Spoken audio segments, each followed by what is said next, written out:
So in my life, I've had a habit of, thinking the worst of people. Someone says something to me and it comes off wrong, then I'd get upset and I'd probably tell somebody else instead of going to the person themselves. Either that was the pattern in my life, or just when you're in this world, you get hurt by different people. You grow up in your family, and your parents are hurt people, so whether intentionally or unintentionally, they can hurt you. And other family members, I know in my family, rejection was really prevalent. Other people getting treated better than me. And so when you're treated like that by different people, then you only see through a tiny knothole of your pain. You can't see what's around your pain. So it's hard to think the good of other people. And that's basically the title of this video, is thinking the good.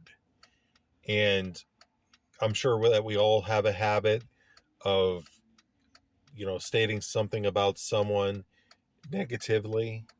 We think the worst of people, and we think that they think the worst of us.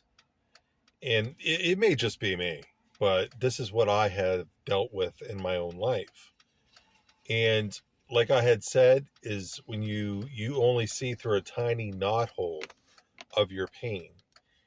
And I looked up knothole one day in Google, and it showed different small creatures living in it, like owls, or it could be whatever small animal, birds or whatever. So when you're in a knothole, it's hard to see on either side of you. It's more or less you're in that place, so no one can see around them. And I'm sure really the animals can't see as well. So I thought about that. I said, that's what we do with our pain. We live in a tiny knothole, and it's hard for us to see the good. It's hard to think the good, especially like I said, when you're treated so badly by people. And so, I turned to scripture one day when I was making this video, because I wanted a scripture that would tie into what I was saying. And Paul said, finally, brothers and sisters, what is true, noble, whatever is right, whatever is pure, whatever is lovely, whatever is admirable, excellent, praiseworthy, think about such things. And that's Philippians chapter 4, verse 8 in the NIV Bible. So, like I had, touched on earlier, is that we live in a world where people are ran by their flesh and their emotions. I mean, you see it probably daily when you're driving. You see anger, somebody's not going as fast as you want them to go, so you honk their horn. Or possibly when somebody makes a mistake on the road, you honk your horn. Or like in my case, where I live, instead of just honking once, they're like, and that's all you hear up the road. And that's really aggravating. But like I said, people are ran by their emotions. And, a lot of people are dealing with jealousy, rejection, hate. I mean, I've seen it in traffic, where people are flipping others off and stuff like that. And there's just a lack of patience in waiting. You're in a line of traffic, and, maybe the light just turned green and the person in front of you is not going at that time. They're probably on their phone. They're probably in a conversation with somebody, or, they're gazing at something other than the light. And so the person lays on their horn. I mean, so there's a lack of patience. And there's also a lack of patience, when we're ordering something and it's going to take a good many days for it to arrive. Well, we want it right now. So We live in a world full of our emotions. And so when we are ran by our emotions and our hurts, it's hard to see any good out of that. But then we turn to Jesus. People give their life to Jesus. They read in scripture about what Jesus has done. They read what God has done through other people. And so we come up to the scripture verses, love one another as I have loved you. And so we start learning about loving.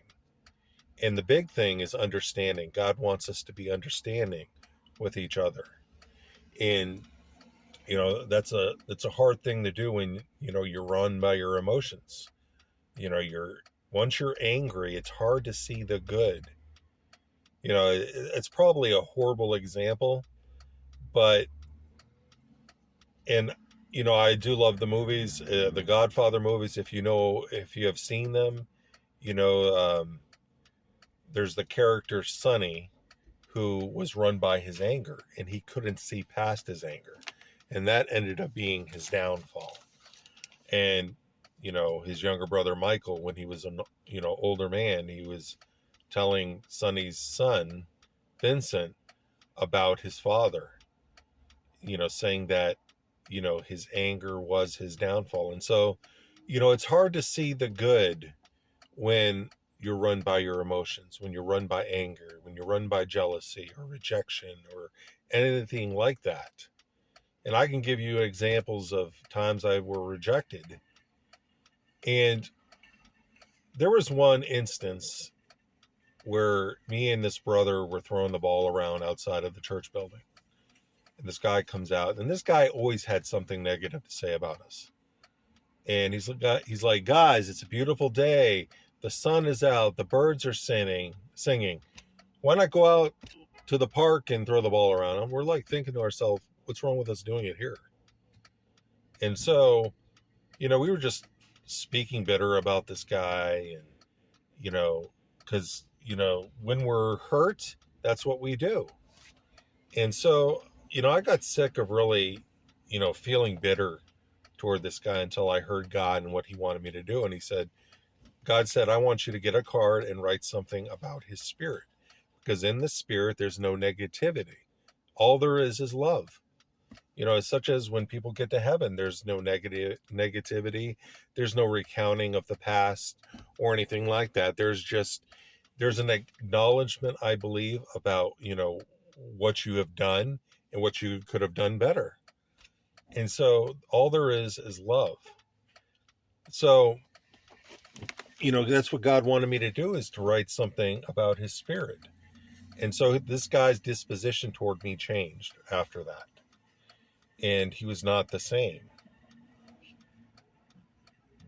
So, like I said, once we turn to Jesus, we're offered a different life. We're offered a new way of thinking, a new way of doing things.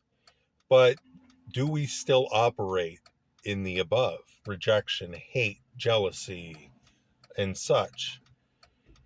And how about with us dealing with other people? Has anything changed? Are we going to get into that place to where we're not going to operate from our emotions anymore? We're not going to operate from our hurts. And if somebody says something negative to us about it, or we may have taken a look wrong or something, instead of taking it negatively, is it possible that we can think the good of somebody? And many times in my life, I thought the bad of somebody. Like, for example, when it was my birthday, I received an email from a sister. She said, come to such and such birthday. And it was my birthday too. And so I was like, I let the enemy come in and speak all this hate and stuff. And I reasoned in my head that I did not want to go to the birthday. And I was pushed to go there eventually by an older sister in the faith. And I went there and ended up finding out the cake was for both of us. And so I felt bad. And that was one of the reasons why I needed to think the good. So like I had said before, in dealing with brothers and sisters in Christ, What if somebody gives us a look that's wrong? Do we take it the wrong way? Or if somebody comes up and says something to us, it could be something that we could take wrong. Do we take that and run with it?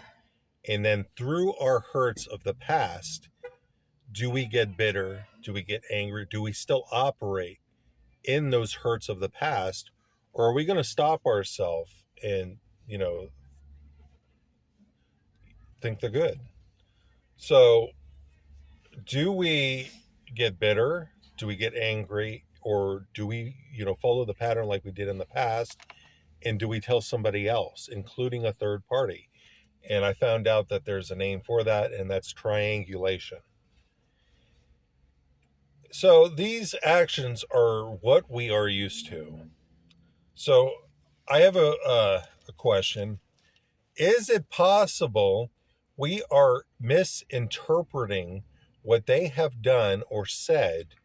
If no, are you really sure? Here's some other questions to consider. And this is to help you to think the good.